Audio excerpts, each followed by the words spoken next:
What's up, guys? Welcome back to the Benchwarmers. In today's video, we will be discussing our NBA team awards. We will talk about the all-rookie teams, both of them, two all-NBA defensive teams, and then the all-NBA teams. So there are three of those. So let's start off with the all-rookie teams, and I'll be presenting this one. In the all-rookie first team, we have Ja Morant as a guard, Kendrick Nunn as another guard, Brandon Clark as a forward, Zion Williamson as another forward, and Eric Paschall of the Golden State Warriors, the GOAT himself, as the last forward. So it's very interesting that we have three forwards. It's not a very conventional team, but there really weren't any good rookie centers, so we decided that three forwards was really the only way to go. And as for my personal rankings, these teams are actually, they're all of our rankings combined, and then whichever players had the best consensus out of all of us. And I actually had this exact team, how it was in my rankings. So I really don't have anything to disagree with here. If you guys want to say anything. And I think that all of us had these five people on the all-rookie first team, which is actually quite surprising because there's a lot of debate as to which rookies did really well this year, what counts as being a good rookie, and so much more. When we're talking about the Rookie of the Year pick, we obviously all chose Ja Morant, but that doesn't discount about what Zion Williamson did, even though he only played, 19 games. Even though there are players, there will be some people out there who say no matter what he did, he only played 19 games. And even if another person averaged like 10 points a game, but played 50 games, that is much better than what Zion did because Zion only played 19 games. However, I think that there comes a sort of bar, a limit where it's like, yeah, but he's averaging 24 and 10 in very limited playing time. So yeah, he definitely deserves to be on the all rookie first team. Another couple which you might be a little bit more surprised at is Eric Paschall of the Golden State Warriors. Even though we have two Warriors fans here, and the Warriors were absolutely terrible this year, many people have chalked his stats to be really empty. But if you look at the efficiency numbers and the way he was integrated as a part of the system, even when D'Angelo Russell was playing, he actually averaged more points when D'Angelo Russell was playing than without him. It shows you that Eric Paschall definitely has a lot of really good future in this league, and he is a prominent scorer who can play in the post and in the mid range. So, yeah, I think those guys definitely deserve mentioning. Yeah, as you two already stated, this was a complete consensus. So basically, like how we built the consensus team is basically we all made our own teams, and then whatever players appeared in the teams the most, the consensus team. So even though it kind of was a consensus, that makes it seems more like obvious than like it really was. It was actually quite difficult for me to create my team, and it just happened that it was going to be the same as Aki's and Rohan's. So probably the two most difficult players for me to put in were Kendrick Nunn at guard, because Kobe White was definitely a very good option in that spot. They have pretty much the exact same stats. I think Kendrick Nunn maybe averages maybe like a point more and an assist less, I believe. But I think it's just that Kendrick Nunn is he's been more of a large contribution to his team overall, and he's contributed more to them getting wins. That's why I chose Kendrick Nunn. And then another difficult one was Eric Paschall, as Aki already stated. But I think that just other rookie forwards, such as I think Rui Hachimura might be the best one to go in the first team if the other three weren't there. But I think that he just the stats don't really give him enough merit to go in the first team, I guess. Whereas Eric Paschall has averaged 14 points a game, which is really good for a rookie on very good efficiency. So I think Eric Paschall definitely deserves it as well. Okay, so now let's move on to the all-rookie second team. We have Kobe White of the Bulls as a guard, RJ Barrett of the Knicks as another guard, Deandre Hunter of the Hawks as a forward, Rui Hachimura as another forward, and PJ Washington of the Charlotte Hornets as the final forward. So once again, we have no center, but that does make sense since there really weren't any good rookie centers. And you may be wondering, why is Tyler Hero not on the list? Because he's definitely a big snub considering he averaged more than 10 points per game on a very good Miami Heat team. But I think most of us did agree that Kobe White and RJ Barrett were the better guards. I believe I actually did so myself too. And that's because even if Kobe White didn't necessarily average as many points as Tyler Hero did, if you look at Kobe White's most recent games, you can see that he's averaged so many points and has put up very good stats in these last few games. And even though he didn't really play as well at the beginning of the season, played a lot better later on. And RJ Barrett, I think we can all agree that he's definitely better than Tyler Hero, or it's very likely that he is. He averages quite a few points on the Knicks. Yeah, that's about it for me. Yeah, I think, the only person of the group to have Tyler Hero in the second team. I think all of us had Kobe White, especially once we saw how well he's performed since All-Star break. There was a set of games, I think 9 or 10 games, where he was averaging upwards of 25 points a game, which is just absolutely insane and unheard of for a rookie to make that big of a turnaround.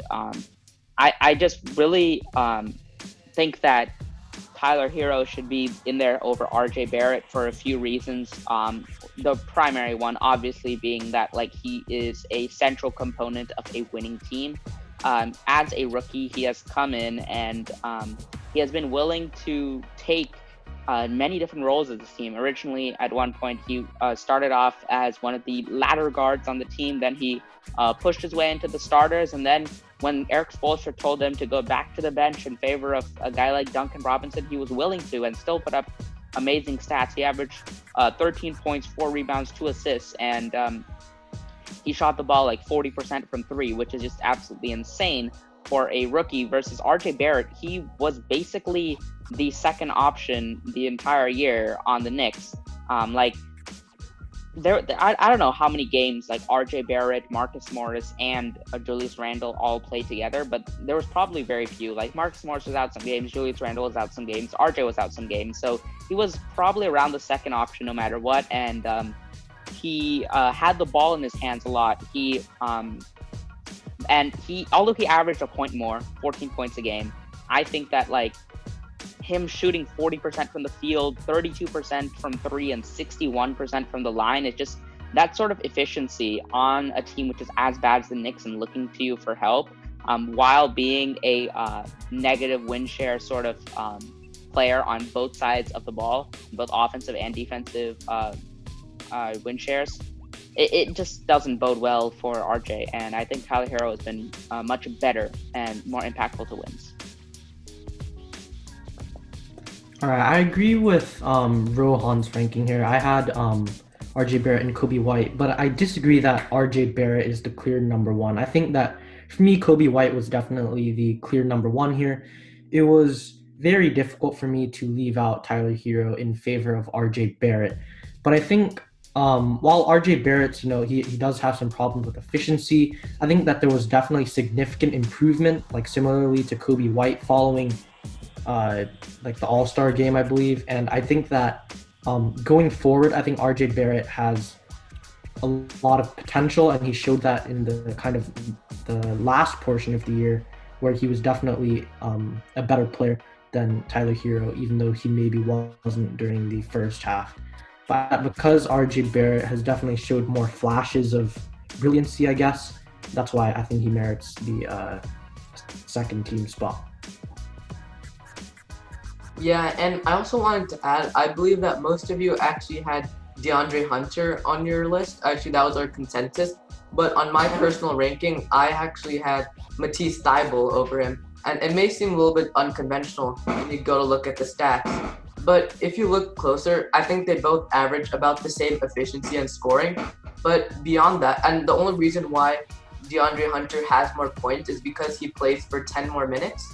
So I think that Matisse Thybulle is at the same level of DeAndre Hunter in terms of scoring, but if you look on defense, you can see that Matisse Thybulle is a way better player in defense, and statistically, he averages 1.4 steals a game in 20 minutes compared to DeAndre Hunter, who averages about half of that, and Matisse Thybulle also averages 0.7 blocks, and DeAndre Hunter averages around 0.3. So Matisse Thybulle is definitely a better defender, and I think that they're about on the same level of scoring. So I think that Matisse Thybulle deserved it, but I can see why you guys put DeAndre Hunter, since he's statistically proven that he can score well.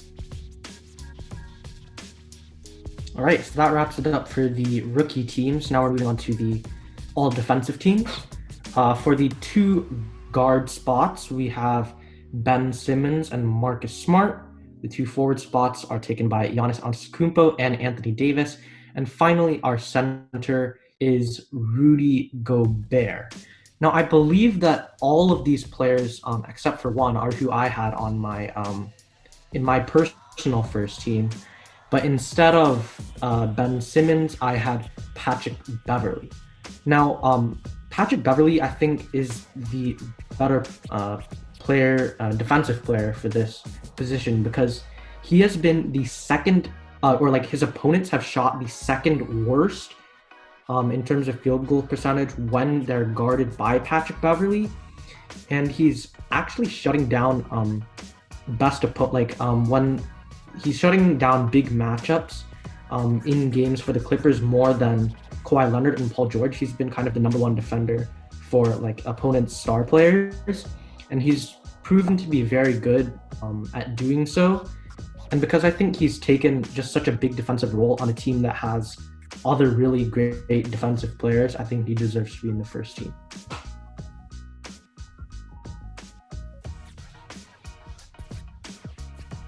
Yeah, I slightly disagree here. I actually had Patrick Beverly on my second all-defensive team, and that's because I believe that Marcus Smart deserved the spot. And although it was a pretty tough decision, since they are pretty similar defenders and statistically, but I mean, when they play. But if you look at the stats specifically, you can see that Marcus Smart has more steals per game, and I feel like the Clippers already have such good defense with Kawhi Leonard and Paul George.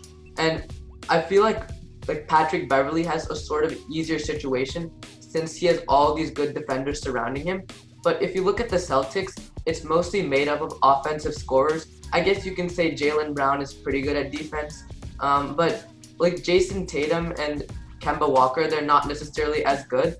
And Marcus Smart, I feel like, is the lead defender on his team, as opposed to Patrick Beverly, who's more like the second or third best defender. So I feel like Marcus Smart deserves more credit. But I do agree that Patrick Beverly is a great defender too.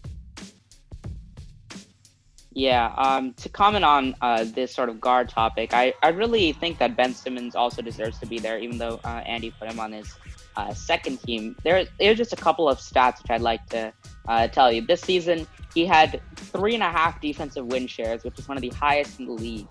He had a defensive box plus minus of 2.4, which is also one of the highest in the league. And on top of that, he averaged 2.1 steals, which is league leading, and 0.6 blocks. Now, what I need you to look at is that defensive box plus minus and the defensive win shares are super high. And that also plays a part as to who is in the lineup behind him. Oh, wait. And one of the people in the guard spot for the lineup and behind him in terms of defensively is Matisse Thybulle, who we all agree is one of the best defenders among the rookie class. So if he's averaging these statistics, like defensive wins over replacement per player, which is as high as it is, it shows how much of a really good defender he's been this year. There's a few people in the NBA analyst community who have Ben Simmons as a top 3 defensive player of the year candidate.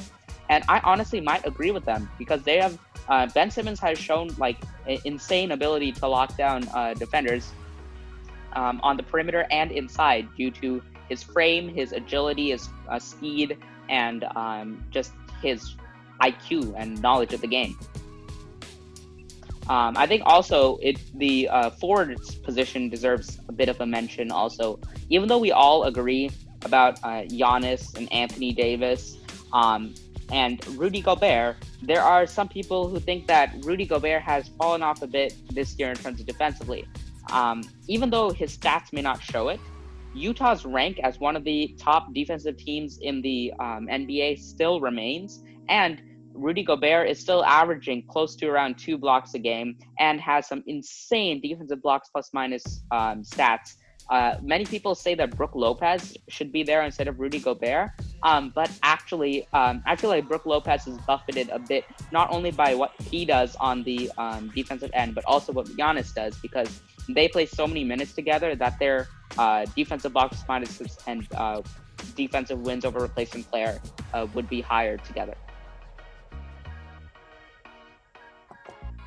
All right, so now moving on to the all-defensive second team. You already hinted at a few players who might be in there already, but we have Kyle Lowry, we have Patrick Beverly, Kawhi Leonard, Bam Adebayo, and finally for the center we have Brook Lopez. So I already talked about how I believe that Patrick Beverly should be in the first team, but in terms of some of the other players, I did agree with the Kyle Lowry selection. I think I may have been the only one that had him. I'm not sure about that actually. But when you look at this Toronto Raptors defense, they have been the second best in the league.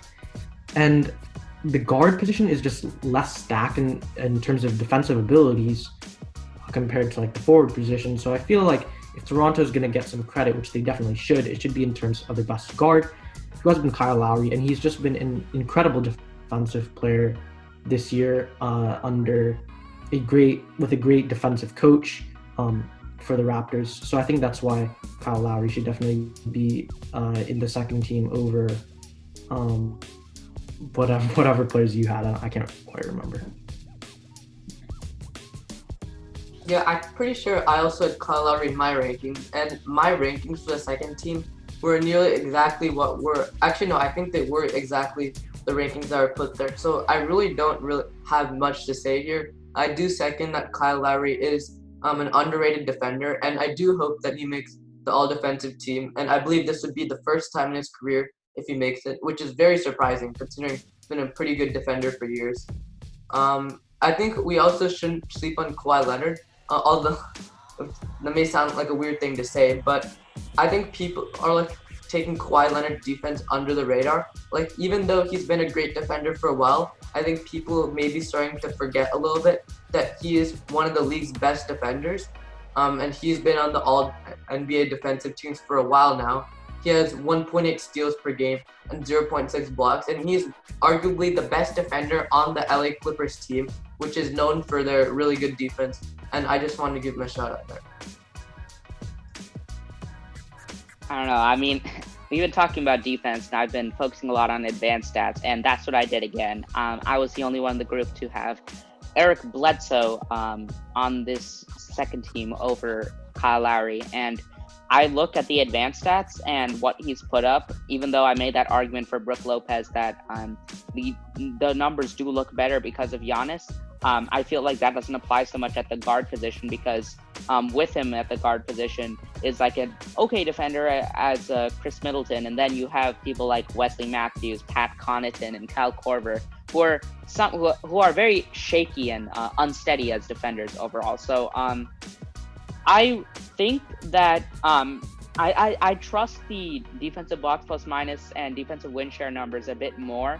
And if I look into this, Kyle Lowry has a defensive box plus minus of 0.7 when his backup is like Fred VanVleet, who is not really that good of a defender. And he has a defensive win shares of 2.8 versus Eric Bledsoe's 2.9 defensive win shares and 1.1 defensive box plus minus, with a pretty decent defending guard in George Hill behind him. So in my opinion, I think that Eric Bledsoe should be on there. He definitely gets underrated a lot. I totally agree that Kyle Lowry is a really good defender, but is he one of the top 4 guards in the league this season at defense? I don't think so.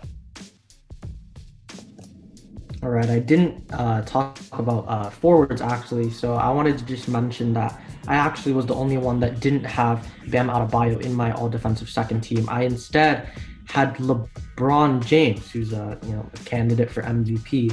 When you look at the defensive plus minus that Aki's talking about, LeBron James actually is the third best in the league, as well as being part of a Lakers team that is the third best defense in the league as well. And I think when you look at statistics that good for a team that's very good defensively, I feel like even though he's maybe in Anthony Davis's shadow somewhat defensively, he's still been an incredible defensive player for them, and he's been really important for why they've been so successful on defense. So I think it's definitely he definitely deserves to be in the second team.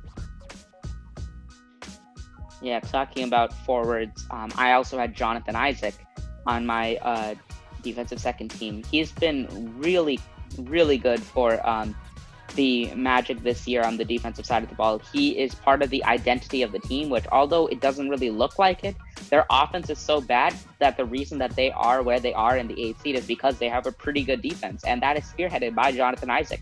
Vucevic isn't the best defender. Aaron Gordon's an okay defender. And Evan Fournier is not that good of a defender. It's really spearheaded by Jonathan Isaac. He has been averaging over 1.5 steals a game and around 2.5 blocks a game, which is insane for a player who's been playing the small forward position this season. I think that a lot of his stats go really unnoticed because it's the Orlando Magic and they're functionally irrelevant because they're from Orlando, and they're the 8th seed every year. But I think that he definitely is one of the most exciting young prospects on the defensive side of the ball, and he has some insane defensive stats. He has around 2 defensive win shares and almost 3 in terms of defensive blocks plus minus. He is definitely a really underrated defender, and I can see him being a defensive player of the year candidate in the future. All right, now we come to the portion of the video where we talk about the ones which you have been looking forward to the most, the all NBA teams. Now, this is often used in so many discussions. Who is the GOAT? Who is the best player in the league right now? What does it mean to be an all NBA first team, second team, third team caliber player? It's important for contract discussions and so much more. And there have been several players who have performed extremely well this season. But for the All-NBA first team, we agreed that the 5 players who would be on it are Luca Doncic, James Harden, Giannis Antetokounmpo, LeBron James, and Nikola Jokic. So I think it was quite obvious that Giannis would be there and LeBron would be there. So that basically covers it up. Those are the top 2 MVP candidates. They kind of have to be there. But the other positions, many people really appreciate what Luca and James Harden have put up statistically. And I do too, except for the fact that I look at the Rockets and I think that on paper, they should be a much better team than what they are right now, sitting at around the 6th seed. The Mavericks have outperformed expectations and are now the 7th seed. So I think it's okay to put Luca there, especially because it's his second season and he has been the reason why the Mavericks have been winning.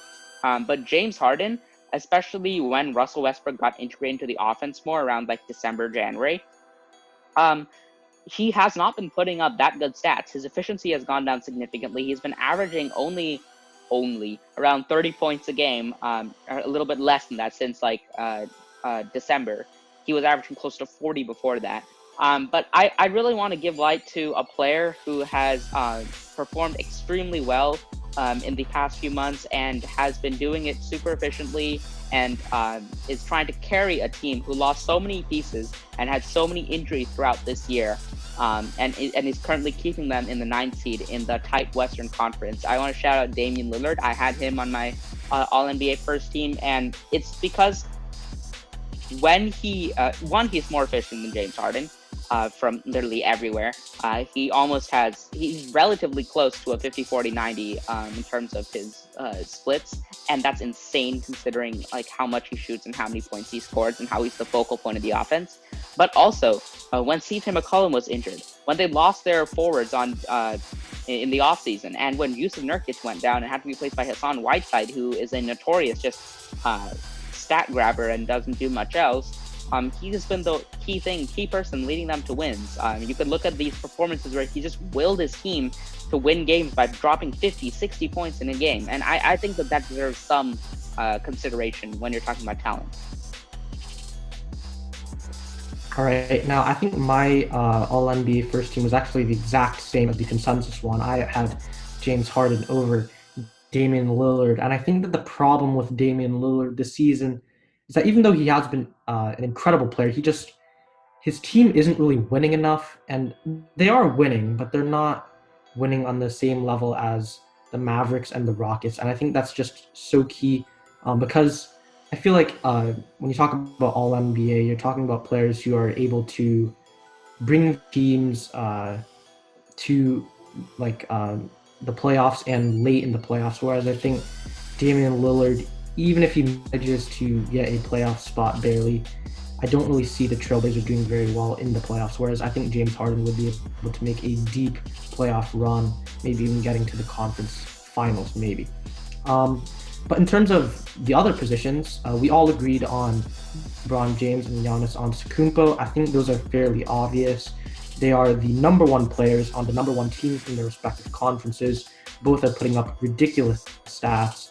So I think it's very obvious it should be LeBron James and Giannis Antetokounmpo. In terms of the center spot, we all had Nikola Jokic, but I think that one is a bit less obvious, as players like Joel Embiid have put up slightly better numbers, or similar numbers, but maybe it's arguable whether they're better.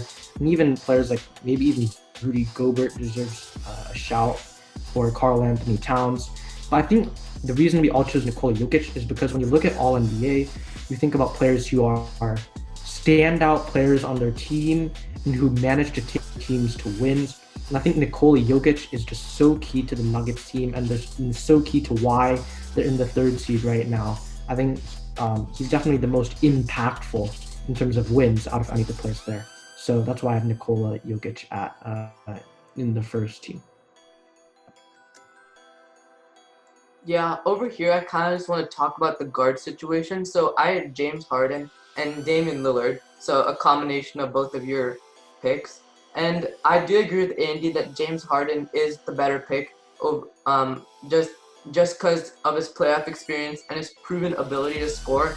And I don't think just because James Harden isn't necessarily the most efficient, if you look at the points he scores, the assists he has, it's still really impressive just because it's not necessarily as efficient as some other people like Luca Doncic. I think it still shouldn't go unnoticed. He's still a great scorer and a great passer, although his defense may not be that good. But then let's just talk about Luca and Damian Lillard. So Luca's definitely very efficient, but I think the problem is I just prefer Damian Lillard because there are many reasons. So first of all, in clutch situations, like Damian Lillard can hit game-winning threes from way outside the three-point arc. Like Damian Lillard, just a great shooter. He can shoot from anywhere and probably make it. But the problem with Luca Doncic, he's just not good in high-pressure situations, and that's a very important part of NBA games. Another thing that I want to mention is that the Mavericks have a great team that's around Luca, and Luca's surrounded by really good talent. They have Kristaps Porzingis and some other really great players. But when you look at the Blazers, it's really not there. I guess they have CJ McCollum, but all he is a scorer. He's not really a good passer or rebounder or defender or anything like that. But Damian Lillard is the only one that's carrying the Blazers. And although they may not be the 7th seed, the Blazers are still a pretty strong contender for the 9th seed. And I feel like it's very probable that Damian Lillard can carry them there, as he's basically been the one that's been winning the Blazers all of their games. So although Damian Lillard may not be as efficient as Luca, I still think he's the better player because he's single-handedly carrying the Blazers. And Damian Lillard's just, I don't know, he's just a better player overall in my opinion, even if he isn't statistically. Like if you look at the way that he plays, he's just better. He can make a shot from anywhere. He's just really clutch. He's also a decent defender. I just like Damian Lillard better. And he's also proven himself in the league. Like although Luca is still only a second-year player, I think that his stats are good, but he doesn't necessarily have the experience and playoff experience as well that Damian Lillard does. So I think that Damian Lillard is currently a better player, but in the future, I can see Luca Doncic becoming a better player than Damian Lillard. That's a very interesting take. And I just want to mention one more thing. I was just looking at James Harden's stats a bit more. He played around 60 games this season, and in 19 of them, he had 6 or more turnovers. That's another one of my issues with him. He turns over the ball way too much. He averages 4.5 to 5 turnovers a game, which is just absolutely insane for a player who's been in the league this long and who is considered to have a really high basketball IQ. I actually want to point to you, he is actually the only player this season to put up a quadruple double, and I want you to actually congratulate him on that. In fact, on March 7th, he had 30 points, 10 rebounds, 14 assists, and 10 turnovers. Yeah, I don't know, I thought that was actually a bit interesting. I think it's quite an underrated story because the league shut down 4 days later. But now we move on to the All-NBA second team. So these are the next best 5 in our opinion. Damian Lillard, Russell Westbrook, Kawhi Leonard, Anthony Davis, and Joel Embiid. So I think that overall, this is quite a relatively fair ranking of most of these players. Some people might say that, and if you're talking about technicalities, just put Anthony Davis at center and have him on the first team instead of Nikola Jokic, which honestly is a reasonable argument, but we just called Anthony Davis a forward for this, so if that's one of your issues with our team, don't look into that, look into other factors there. We think that even though some of these players played relatively fewer games and relatively fewer efficient good games, it still shows that their talent is like really supreme. I'm talking about Kawhi Leonard and Joel Embiid. Even though Kawhi Leonard sat out like 15 games at least this season, he still showed that he is a defensive presence and he is an offensive threat in all facets. He's an elite shooter. He can drive, he has speed, he has handles to an extent, and he can pass the ball this season. This is actually quite good. He's been playing alongside many offensive weapons and still able to get his offensive game to lead the Clippers. Additionally, Joel Embiid, even though his numbers might not say that he's doing as well and the team isn't doing that well, his competition is just genuinely like worse than them. Like Rudy Gobert, the competition like in previous years he was the bona fide no contest defensive player of the year. This time that's not the case, and the Jazz honestly haven't been doing as well as they have in previous years on that side of the floor. And Karl Anthony Towns has been missing a lot of games also, and he's been putting up relatively emptier stats on a team which hasn't been doing as well. So I think it just a default has to go to Joel Embiid. Yeah, I definitely I agreed with all forward and all front court picks basically. I think that they're all fairly straightforward. You know, Joel Embiid is definitely statistically the best center in my opinion, and then when you look at the forwards, you have Kawhi and Anthony Davis, who are definitely very, very strong options who are really helping bring their teams to first and second seed in the Western Conference. But in terms of guards, I actually didn't agree with, I agreed with the Damian Lillard one, and I already kind of talked about that a bit in when we were talking about the first team. But the one I didn't agree with so much was Russell Westbrook. And instead of him, I had Chris Paul. So while Russell Westbrook is statistically a somewhat better player, he is extremely inefficient, especially from three, where he shoots like under 30%, I believe. And he's kind of a number 2 option on this Rockets team. Whereas Chris Paul is just, he's had such a kind of like, a comeback year, I guess, on a team that has been unexpectedly really winning. And I think, well, his stats definitely show that he's been a great player for the Thunder, but I think he's also just had an impact on the people around him, such as Shai Gilgeous-Alexander and Dennis Schroeder. Those 3 guards together have just been incredible this season, and a huge reason why the Thunder are playing so much better than everyone thought they would. So I think that because of how the Thunder kind of exceeding expectations a bit, I think Chris Paul deserves the spot ahead of Russell Westbrook. Yeah, so we're back to guards talk. I had all my other players the same as at the other positions, the same as what our consensus was. But when you look at the guards, I had Luca Doncic and Bradley Beal. Okay, so I actually had Bradley Beal, and that may be a little bit surprising since some people say that he has empty stats. But if you look at last year when John Wall played, Bradley Beal still averaged 26 points per game. So, like, I guess you can say 4 points per game were empty, but even then, you could also argue that Bradley Beal did improve.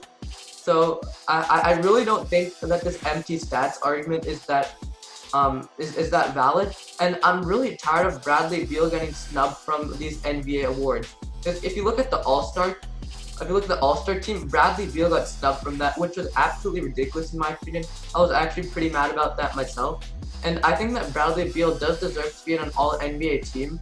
And he actually may or may not be in the All-NBA third team. We're gonna have to watch and wait 5 minutes to find out. But anyways, I think that Bradley Beal is better than Russell Westbrook for the same reasons that Andy said. Russell Westbrook's just not that efficient, and for the first half of the year, he averaged around 20 points per game, which really isn't deserving of all NBA, and he's very inefficient as well. But if you look at Chris Paul, who I also think Bradley Beal is better than, Chris Paul is surrounded by pretty good talent. He has like many 20 points per game scores around him. He has Dennis Schroeder, Danilo Gallinari, and Shai Gilgeous-Alexander. And if you look at Bradley Beal's situation, it's a lot worse. I would say the second option might be Rui Hachimura. I really don't know. Or maybe David Bertans. Or actually, I don't know. I don't even know if he's on the Wizards. But anyways, like Bradley Beal has horrible talent around him, or at least in comparison to other teams. And the fact that he's single-handedly carrying them, although to like a pretty bad record, but still somewhat respectable, like 9th seed worthy, it's still pretty impressive that Bradley Beal has been able to do this all by himself. And Chris Paul, like, he definitely did not get the Thunder to where they were like, just by himself. He had a very good supporting cast, and I think that Bradley Beal deserves the All-NBA second spot more than the other two players. But the consensus was, I believe, let me see. Russell Westbrook, which is a decent option, but I still think Bradley Beal is better. Yeah, I think my issue with Bradley Beal was just he, other than the fact that wins, that he's putting up incredible stats.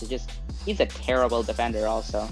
I think basketball defense is one of the more underrated parts of the game. It's half the game.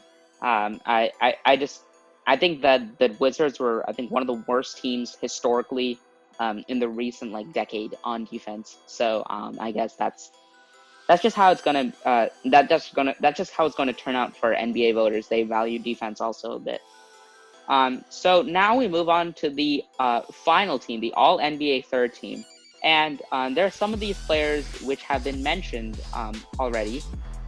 And here you have it: Chris Paul, Bradley Beal, Jimmy Butler, Paschall Siakam, and Karl Anthony Towns. So overall, I'm okay with this list. I had I had one thing which was different. I had Ben Simmons instead of Bradley Beal, and that again comes down to the defense point.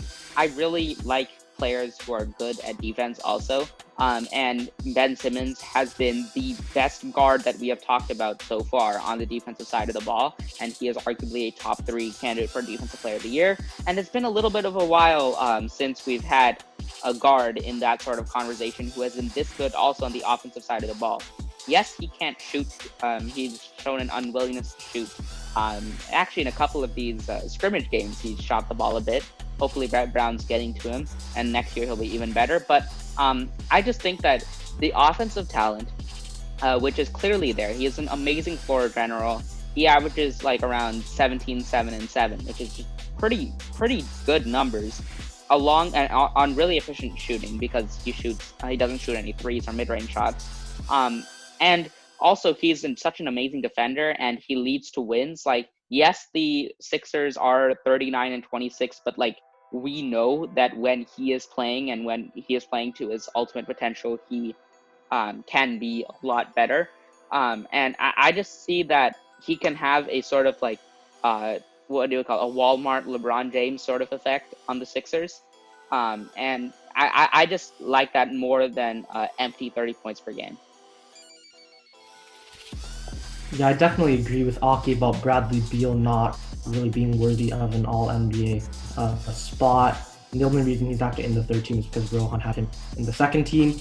But the player I had instead was actually not Ben Simmons. It was Kyle Lowry, maybe a bit more Toronto bias for me, even though I'm not even a Raptors fan. But I think that Kyle Lowry really deserves this spot here just because of how influential he's been on a team that is extremely winning. Like this is, I believe, the third high. They have the third highest record in the league, above the Clippers, and he's doing it without Kawhi, whereas the Clippers have Kawhi. And his stats have been pretty good this season. I think very similar level to Ben Simmons. He has 25 and 8, but I think just because of the fact that his team is slightly more winning, and he's also a very good defensive player himself. I think him and Ben Simmons are very comparable defensively. That's why he should. I think that's why Kyle Lowry should be above him. Another slight disagreement I had was with the forward spot. Instead of Paschall Siakam, I had Paul George. This is actually the first time I'm going against the Raptors in something, but I think that Paul George's stats are a little bit stronger. I think he averages 21, 6, and 4, which is pretty good on a equally winning team. The reason I didn't have Paschall Siakam, I think, is that even though he had a very, very strong start to the season, he's slightly diminished after that. And I think his overall stats are kind of a bit increased just from that very strong start. Whereas you look at kind of the second half of the season, he wasn't actually that good. So that's why I have Paul George. And finally, I also disagree with the center selection of Karl Anthony Towns. I have Rudy Gobert instead. And I think that the reason that I have this is I think Rudy Gobert is definitely, like Karl Anthony Towns, a clear number one option. Although maybe not clear. Donovan Mitchell definitely is an argument for that. But he's averaging 15 and 14. So even though he's not been maybe as good defensively as he was last year, he's still very good defensively and offensively, scoring 15 points a game. And I think because he's on a significantly more winning team than Karl Anthony Towns, and I think he's played a lot more, he deserves this spot. Okay, so I think we're back to this guard debate again. I had Russell Westbrook and Trae Young. I know I'm obsessed with good offensive players, but I think Trae Young's offense is so good that even though his defense is absolute garbage, well, not absolute, it's like very, very bad. I think his offense is so good that that it makes up for his bad defense. Like, I would argue that he's already an MVP level offensive caliber, puts up 30 points per game, puts up 9 assists, 4 rebounds, and it's only his second year in the league. Like, imagine how good he's going to be next year. Like, Trae Young's offense is so good, and it's actually pretty efficient as well. So there's really nothing you can do about his offense. But his defense is bad, so I could understand why you guys would leave him off the list. Maybe prefer a more defensive guard like Chris Paul or Ben Simmons. But I just think that the offense of Trae Young is so good that it makes up for his defense. But something else that I wanted to talk about was the center position. So I believe Andy actually had Rudy Gobert on the list, and Aki had Karl Anthony Towns. But I think that just because Karl Anthony Towns plays for the Minnesota Timberwolves doesn't mean that he should go under the radar. Like, I know that the Timberwolves are bad, but that doesn't mean that Karl Anthony Towns is bad. I think that he averages 27 points per game, and a lot of people don't even know that. And he also has a ton of rebounds. He also is pretty good. But if you go to Rudy Gobert, he's mostly a defensive center. He's not really as good as offense, but he's still pretty good. But I think that Karl Anthony Towns is actually pretty good on defense too. So I think the combination of very good offense and pretty good defense is better than decent offense and very good defense. So that's why I have Karl Anthony Towns. But then back to Bradley Beal. You guys keep saying that he has empty stats, but that may be somewhat true. But last season, as I said before, he had 26 points per game with John Wall and the full supporting cast. But then this year, he has 30 points per game on even less minutes. And although you can argue that those 4 points per game may be empty, you could also say that Bradley Beal could have improved. So maybe at worst he has 4 points of empty stats, and at best it's not empty. So I really don't get it. Like 4 points per game of empty stats isn't really that big of a deal. And I think that Bradley Beal definitely deserves to be on an All-NBA team. Well, yeah, there you have it. Our variety of opinions on the NBA teams, the all-rookie teams, the all-defensive teams, and the all-NBA team. So, yeah, once again, just leave your predictions in the comments as to what you think the NBA will have in terms of voting by both the analysts and the coaches. But also leave your prediction as to what you think are one of the more underrated players who you think should be on either a higher team than they are or should be on the team at all that you think we don't have or the NBA analysts will not have eventually when they release the teams. So yeah, while we're recording this, the NBA analysts and coaches are actually in the process, and we are within the few days where they are actually making these decisions. So it's really exciting to be able to make a similar decision to NBA executives and analysts. So that would be pretty cool if you would comment your predictions. And yeah, this is the Benchwarmers, and we're signing off. See ya.